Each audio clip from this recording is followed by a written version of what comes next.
I don't know about you all, but for the last few weeks, the mood here at Studio Sparks has been gloomy, gray. All across the spectrum, from global to personal worries, it feels like there's a lot going on that's just really out of my control. This has unfortunately temporarily cooked my ability to focus on my long-term works in progress again. So I have decided to, once again, embrace some strategic procrastination. I think what my brain really needs right now is to channel all of that pent-up frustration into a challenge where it actually feels like it's within my power to affect the outcome. Like, if I'm gonna be this stressed, it should at least be in the name of accomplishing something. So, fuck everything else. Today we're gonna bust out the circular sock machine and we're going to knit the hard, scary sock. Now, I'm referring, of course, to this classic construction, the top-down, heel flap, heel turn, and gusset. I've always found this style of sock a little bit intimidating for some reason. I was all about the toe-up Japanese short rows or the Flegel heel because in those constructions there's no grafting or picking up stitches. But learning to knit on a knitting machine has actually really helped to clarify a few of the whys behind hand knitting instructions or techniques that had always felt a little bit cryptic to me. And when I was learning how to use the sock machine, I got a little bit curious about whether one even could knit this style of sock on it. Spoilers, yes, one can, and hopefully you're about to watch me do it and then maybe even be so impressed that you like and subscribe and sign up for my Patreon. But it is a lot more complex than the short row heel. That might explain why I've only ever found one detailed demonstration video online. That demo is by Val Witherington, who authored the guide I'm going to be following today. And the written guide is currently available for free on Ravelry. There'll be a link below. That video is absolutely bursting with valuable information, and I do highly recommend watching it if you have the time. But it was part of a larger live-streamed event back in May of 2020 when everyone was still sort of scrambling to figure that kind of thing out. So it can be a little bit hard to follow at times. Like, there's lots of digressions to deal with technical troubleshooting and to answer questions from the chat. And unfortunately, it seems like they ran out of time in the session before completing the entire heel, so there are a few key steps missing. My hope is that by documenting my own experience with the technique, I can help fill in a few of the gaps and offer another perspective, including a couple of additional camera angles, and also offer a few tips of my own for adapting the process for a more basic machine like mine. But keep in mind that this is just my own interpretation, and it's really tailored to the idiosyncrasies of my equipment, so maybe not everything will necessarily be applicable to everyone else's setup. I also did get a couple of things wrong, and I'm gonna do my best to point those out where they come up. Like I said, this method is definitely more complex than the short row heel I've demonstrated in past projects. I happen to think it's totally achievable with some patience if you're already comfortable knitting classic short row socks on your machine. But if you're a total beginner, I would strongly recommend that you tackle a couple of simpler sock designs before diving straight into this one. Or whatever, you know, go hard mode straight out of the gate and let the darkness consume you. I'm not your dad. Anyway, since this is a more advanced project, I'm going to assume a certain level of familiarity with sock machine basics and sock construction generally. But if I gloss over something that doesn't feel familiar to you, there may be a more detailed explanation and/or a close-up view in one of my previous videos, which I'll link to in the description as well. The first challenge of knitting this sock is something that's going to apply to all styles of circular sock machine, while the second thing that makes this process a bit spicy is maybe more of a niche issue with my specific style of machine. I'm using a 3D printed design that I found online and built myself. This is Jeeping Johnny's V1 remix of Diffle's sock machine with a couple of tweaks inspired by GB's handmade. But first, let's get into the general dilemma. When picking up stitches to start knitting the gusset, you will end up with more stitches than there are needles to hold them. Now, this is where you'd normally resume knitting in the round when doing it by hand, and then you'd gradually decrease those stitches. But you can't arbitrarily increase and decrease stitches in this cylinder unless you knit flat. So Val's method has you work the gusset section flat first, separately, so that you can borrow some needles from the instep. And then you go back and knit the instep section, joining in the edges of the gusset back in as you go. All right, second, my personal technical hurdle. My machine is kind of super duper basic. So there's a few things that I need to account for that just might not impact you if you're using a different style of machine. For one thing, it doesn't have a working heel spring. So when I knit back and forth, I need to manually retension the yarn at the beginning of each row. It's not a difficult thing to do, but it is an extra step that I need to remember to do, and it can take a little bit of practice to get into the rhythm of it. If you've seen my other sock videos, you might recall that this does come up with the short row heels and toes as well, so the main difference here is that I'm just going to spend a ton more time working flat. Plus, I'll have a lot more things to keep track of and more things to do with my hands at the same time. Now, returning needles to work from the hold position is also slightly tricky on this machine because the needles get pulled down twice, both before and after the point where they pick up new yarn. So we definitely do want them pulled down in the second case because that's where the new stitch is being formed. But the first drop back here is actually a side effect of the very simple cam design, and it's a bit of a danger zone. In many sock machine demos, including Val Witherington's, the knitter can move needles into hold and back into work without a whole lot of extra fuss. But on this machine, if we pull needles into hold and then return them to a working position back here, the stitch will be underneath the latch when it reaches that first plunge, and there will be nothing in the hook to replace that stitch, and it's just going to drop. So we have to be a bit strategic about our held needles. You can tuck the latch back into the stitch, but it's very fiddly to do when you've got short row wraps and stuff on there, as well as if you've got like a whole lot of stitches to return to hold at once. So I prefer to pop them down into the gap in between the cams right in front of the yarn feeder. This has been working out great for me, but it does not leave me a lot of time and space to deal with them, and I can only really work one of them at a time. Once again, this was also something that I had to contend with on a short row heel, but as you are about to see, I'm going to be going in and out of the hold position a lot in this project. So without further ado, let's get started. We're going to need the main project yarn wound onto a cone, plus some waste yarn to start and end the knitting, ravel cord to make it easier to remove the waste yarn later, at least 3 heel forks, though an extra one would probably come in handy if you happen to have it, a loom tool and a latch hook for moving and manipulating stitches, assorted clips to wrangle yarn tails, a fairly large stash of bobby pins, preferably in a couple of different colors or sizes if you can swing it. We'll also need a pair of scissors and a needle to stitch the toe shut at the end. I'm also using a cast-on bonnet with loops for every other needle of my 54 needle cylinder, and I buckle about 2 pounds of weight to it. So because I've got that awkward plunge of doom at around the 10, 11 o'clock mark, I usually hang my cast-on bonnet one loop at a time in front of the yarn feeder, and I work a bunch of rounds of waste yarn. When I'm ready to switch yarns, I stop with my main red cylinder marking just a little bit past the yarn feeder, and I pull the tail of waste yarn into the center of the cylinder. Then I add my ravel cord. So the last needle with waste yarn should be on the clockwise side of the main mark, and I'm overlapping the ravel cord on that needle as well, clipping the tails together. I work 1 row of ravel cord and then switch to the main project yarn, starting with the first needle counterclockwise of the main mark.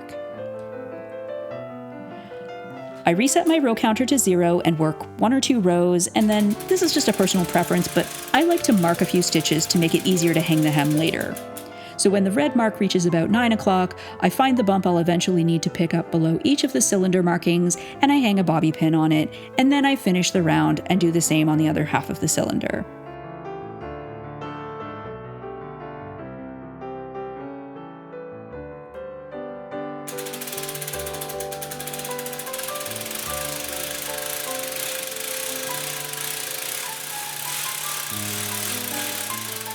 I crank until partway through the final round of the hem, and I pause with the red mark again at 9 o'clock-ish.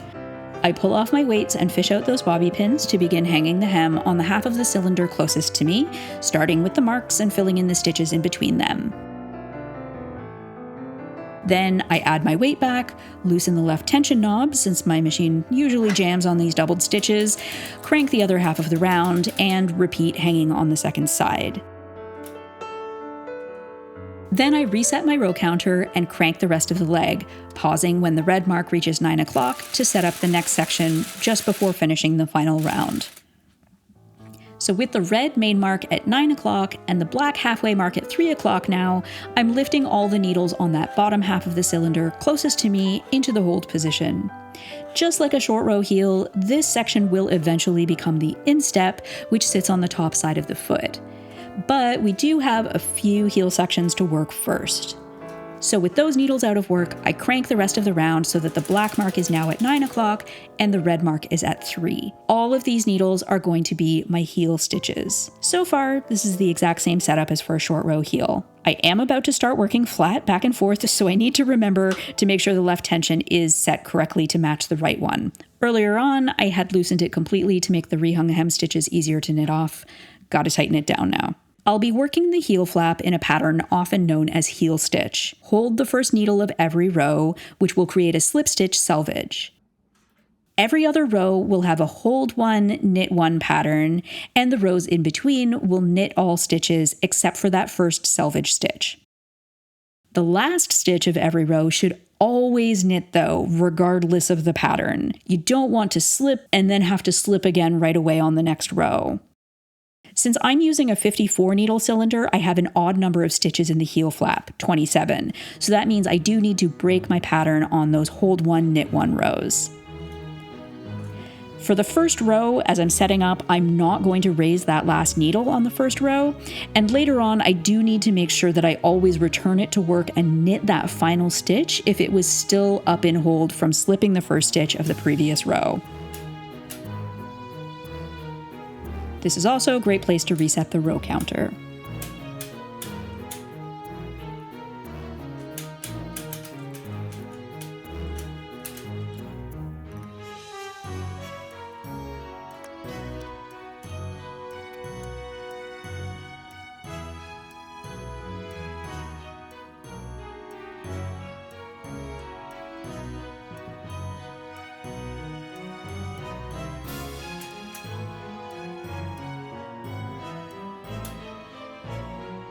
So here's where my machine starts to make things a bit overwhelming. Remember, I can't just casually return held needles to work before they hit that first cam, because they'll drop any stitches that are under the latches. Instead, I'm pushing these needles down right in front of the yarn feeder where there's a small gap in between the cams. So I'm cranking super slowly, just one click at a time. At the same time, I have to manage the slack in the yarn at the beginning of every row, keep an eye and sometimes a hand on the weight distribution to make sure all the stitches are forming properly, and mentally keep track of where I am in the heel stitch repeat so that that far left stitch goes up and down at the right time. This is all pretty slow, and there were times when it did feel like I could really have used an extra pair of hands, but to be honest, it's actually not that bad with a little bit of practice as long as you just try to stay focused. So if you, like me, like to listen to some distracting background entertainment while you work with your hands, now might be a good time to turn that off. No. I'm not saying Luke and Lorelai's breakup had anything to do with this dropped stitch, but I'm not saying that either.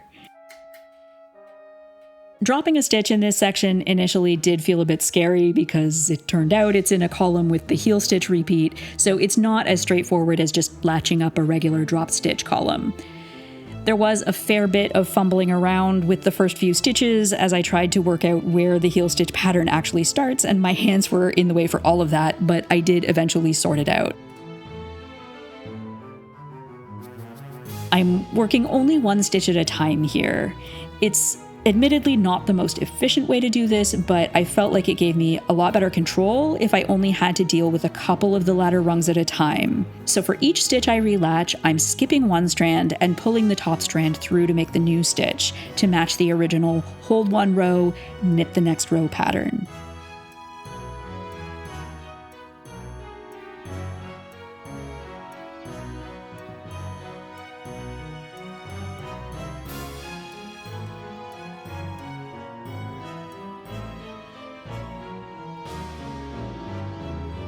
Once that stitch is all rescued and secure, I can resume knitting my heel flap. I'm aiming for 28 rows total to create 14 selvage stitches on each side. I do have my row counter going, but at this point I don't entirely trust it after moving the carriage around to fix all those mistakes, so I do a quick count of the selvage stitches to double check where I am. This actually did end up agreeing with the row counter, so before I knit the very last row of the heel flap, it's time to pause and prepare for the heel turn. Here I'm following Val's instructions for a circular sock machine friendly hybrid heel, which are a little bit different than you might expect if you're used to knitting a heel turn by hand. Although she does also include instructions for a round heel that is a more direct adaptation of a typical hand knit instruction, which I might try another time. The main differences here seem to be that the hybrid heel has a wider center section, using the full third of the heel stitches between my cylinder markings. And for the hybrid heel, the short rows and the knit two together decreases are separated into two distinct sections instead of happening within the same row. So, with my working yarn on the left-hand side, waiting to complete the final row, I start setting up the needles on my right. My center third stays in work, and I pull the outermost 5 needles completely out of their slots, still holding their stitches, and place them inside the cylinder.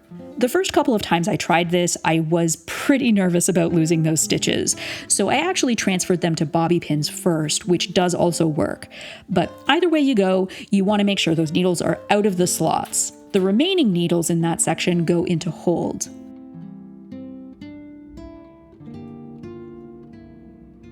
With that setup done, I knit across the last row of the heel flap, stopping short at those 4 needles I had put into hold, and then set up the left-hand side in the same way.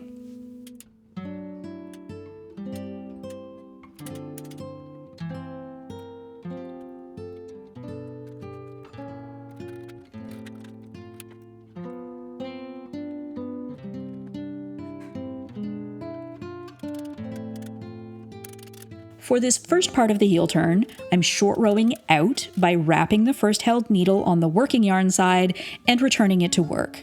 On my machine, I found it easiest to wrap the needle by first lowering it a little bit, pulling the yarn around behind it, and then putting the needle back into the hold position until I can properly return it to work in front of the yarn feeder. So I probably could wrap it in front of the yarn feeder instead, but this way just feels less risky to me.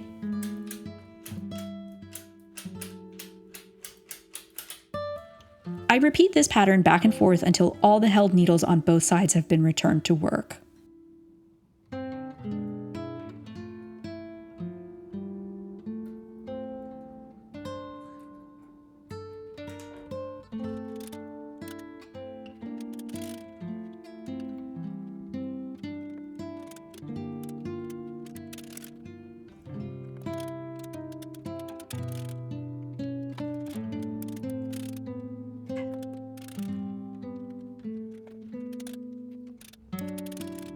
For the next section, I begin rehanging the stitches from the needles I had removed earlier. Hang the first loose stitch on the first needle on the working yarn side. Val's instructions note that for the cleanest look, you should pass that stitch under the working yarn before hanging it, which is a little bit fiddly.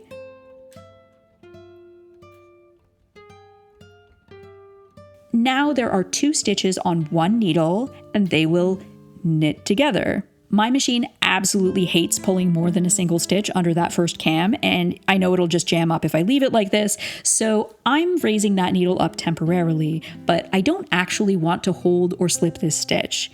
I'll push it right back down into work in front of the yarn feeder.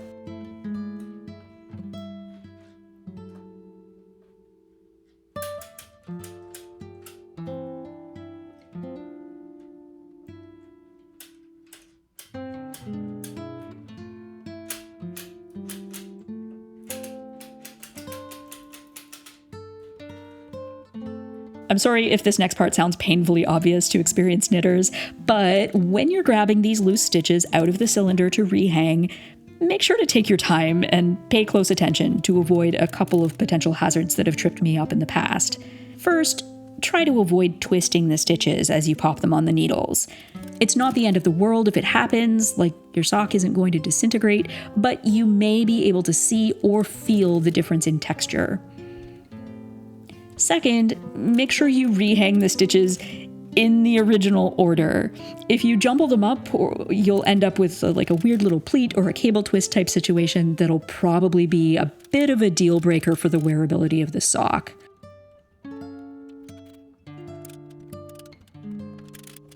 Okay, so ideally, you would carry on repeating this step back and forth until you have just one remaining stitch to rehang, and then pause there to set up for the next section. I, however, apparently got so distracted by fixing a couple of missed stitches that I did things a bit out of order. So my setup turned out maybe a little bit more complicated than it needs to be. Here you can see that I'm hanging that last stitch from the heel turn, and I, as I mentioned, suboptimally, cranked right on over to the right-hand side where there is a big empty space where I should have hung some gusset stitches that should be knitting right now. This is actually not that big a deal, but it does mean that I'm going to have to talk you through a bit of stuff that, with any luck, isn't really necessary. To recover, I start by raising all my working needles into hold. This just allows me to reposition the cylinder as needed without worrying about accidentally knitting or dropping something while I work on the section at hand. And later, I'll be able to restart knitting partway through a row. The hold position, as much as it's a bit finicky on my machine, can really be a day saver when you need to correct a problem. Here, we're setting up the equivalent of the hand knit instruction to pick up and knit some number of stitches from the heel flap selvage. You may recall that I created 14 selvage stitches on each side, but I only have 5 empty needle slots. So I've got to borrow the extra needles from the Instep side. The Instep stitches, which are their current occupants, get removed onto bobby pins in the meantime. I replaced the 5 needles that I had removed from the cylinder during the heel turn, and now I have 14 empty needles to pick up and hang my 14 selvage stitches. Also, and this is optional, but I noticed my bobby pins kept trying to roll between the fabric and the cylinder, and I anticipated that this would just make them really hard to work with later. So I tried to bundle them together and clip them toward the inside of the sock. This clip wasn't really big enough for this purpose, but it did still help. So a slip stitch selvage has 3 parts or legs, and different instructions or patterns may tell you to pick up certain combinations of those legs to achieve or avoid certain effects. But for the most part, this kind of strikes me as just a question of personal taste as long as you're consistent. So for now, I'm picking up the 2 most easily accessible legs of the chain, which I'm pretty sure is actually the opposite of what Val suggests, but I'm not mad at how it turned out on my final sock. I was a bit nervous that the selvage stitches would be kind of hard to find or too tight to pick up.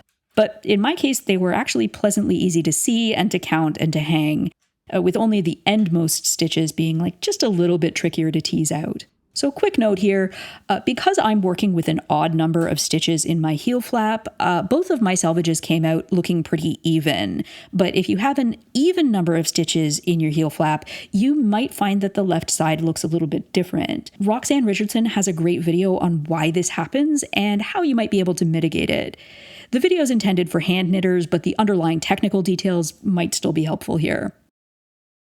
Like I said, I did things out of order here. Since I had everything else in hold anyway, I decided to set up the other side at the same time before resuming the partial row where I had stopped to set up.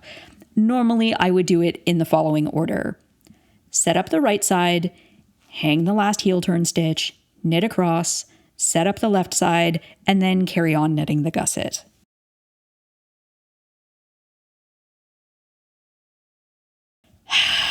Okay, gang.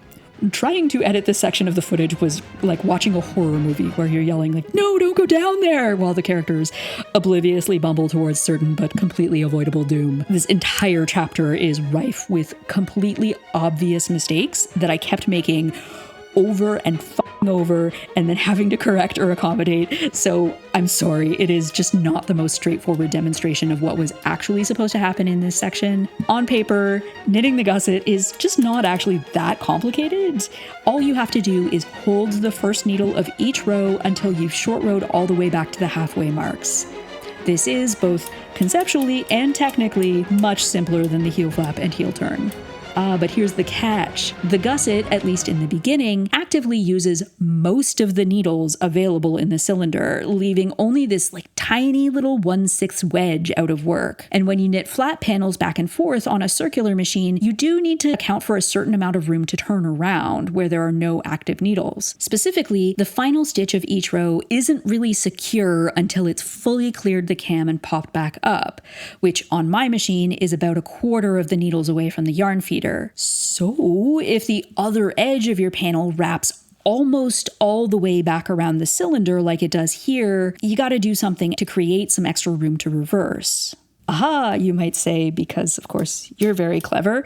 Just temporarily put those needles in holds. And you're right. But the timing just kept eluding me. The best opportunity to raise them is in the first half of the row, even as early as when they've just cleared the cam. But I just kept getting distracted by all the other things I had to do until it was almost too late. And then I'd have to scramble to fix things right in front of the yarn feeder.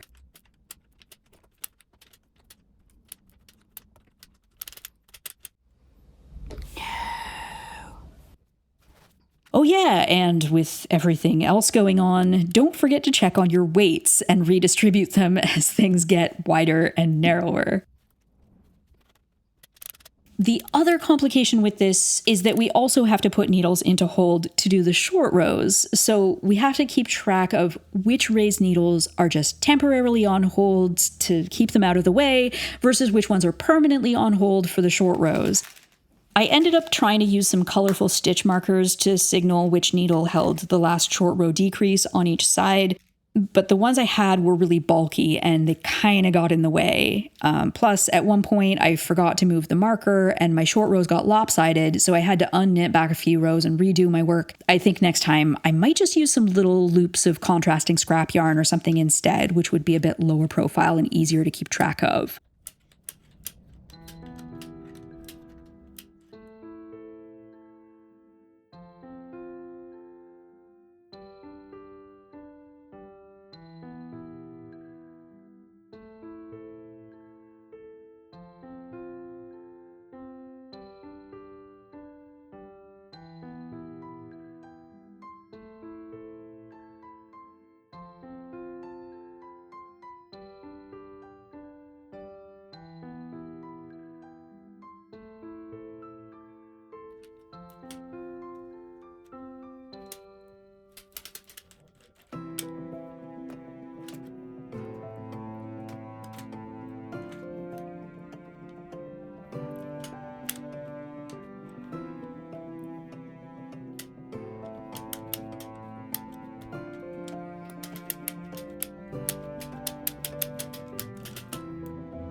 Anyway, at a certain point, the short row hold needles naturally create enough turning room on their own that I didn't need to worry about taking extra temporary needles up anymore, and things just went much more smoothly from there.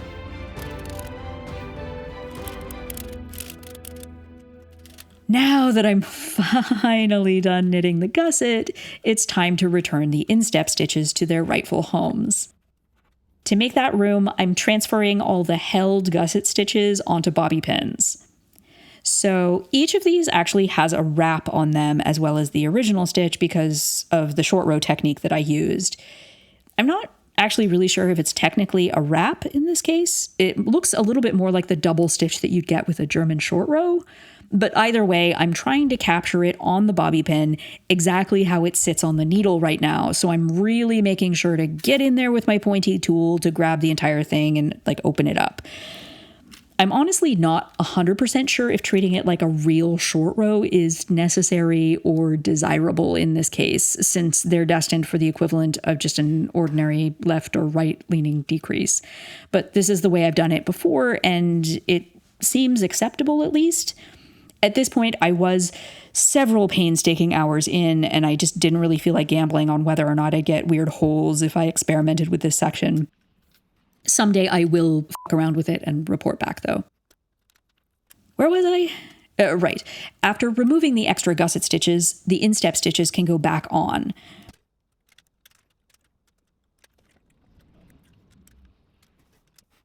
Cut the yarn, leaving enough tail to weave in. For now, I'm securing it by weaving it around every other needle on the heel side for a few stitches and tucking the tail into the cylinder with a little clip. I do the same on the instep side with the new yarn, making sure each of those tails is secured on its own respective side so you don't get any weird pleats. The written instructions don't specify which side of the instep or which direction should be my starting point for this section. So I decided to rejoin my yarn and resume the instep starting at my red main mark.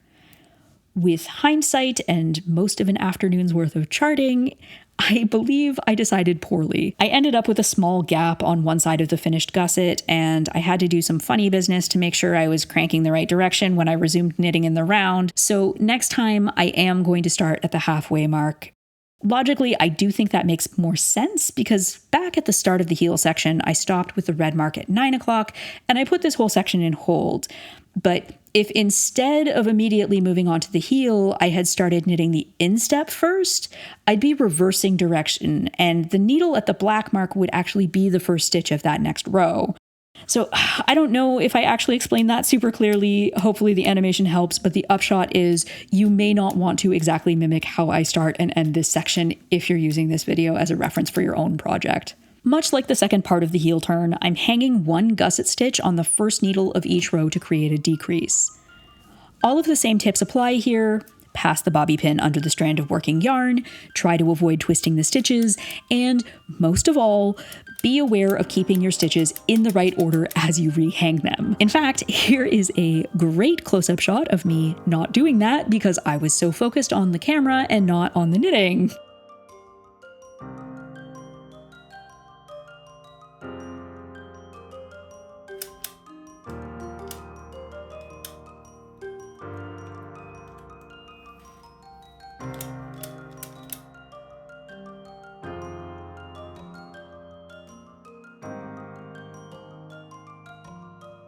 Once again, because my machine gets cranky when a needle has more than one stitch on it, I'm raising that needle just to get it clear of the first cam, and then I'm immediately pushing it back down in front of the yarn feeder. So just so there's no confusion, that first needle is not actually getting held on these rows.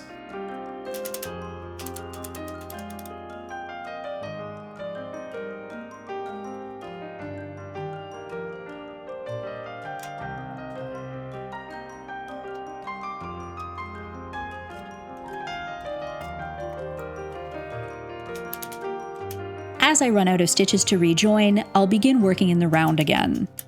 As I mentioned earlier, I apparently started this instep section on the wrong side, so I'm actually going back to the round with one last bobby pin still waiting on the right-hand side.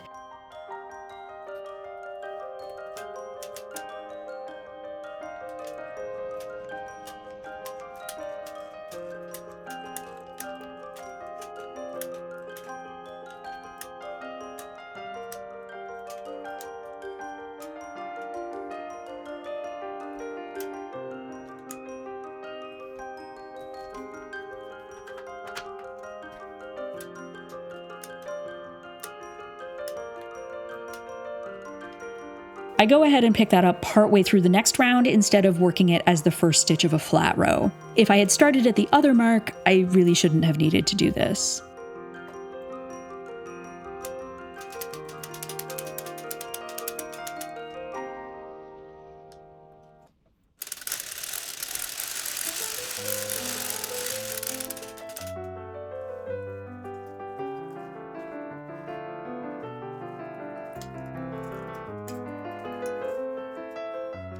So after all of that, the foot feels like a piece of cake now. I crank 30 more foot rounds and set up for the short row toe.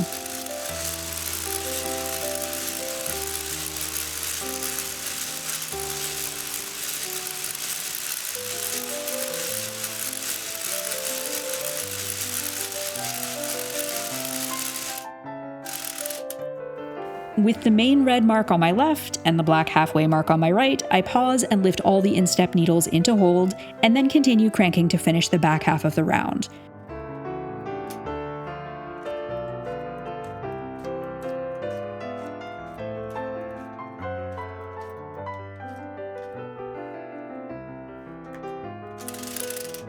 Here, I switch to working flat.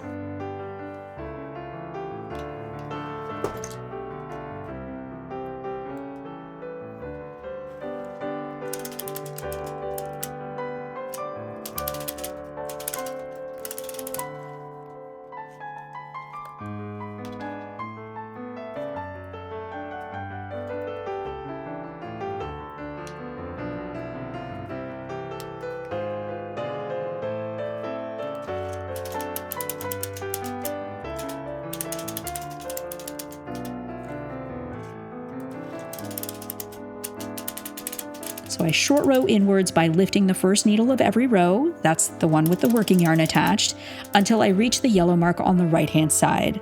And at this point, I'll still have one last needle remaining on the left, but I'm going to do something a little bit different with this last row to begin short rowing back outwards. This short row increase technique is a little bit different than the one I used earlier during the heel flap. This is the same 1 up, 2 down method that I've used in past projects. The first needle goes up,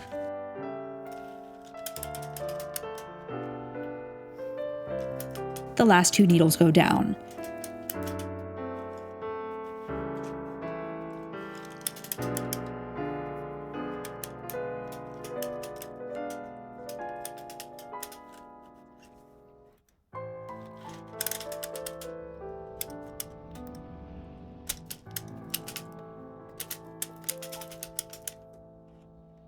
For the final row, I'll pull 1 up on the left,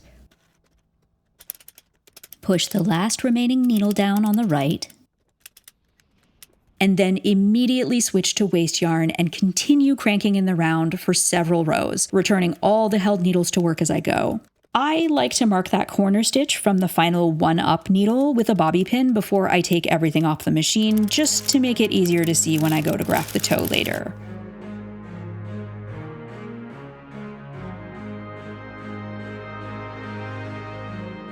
And there you have it.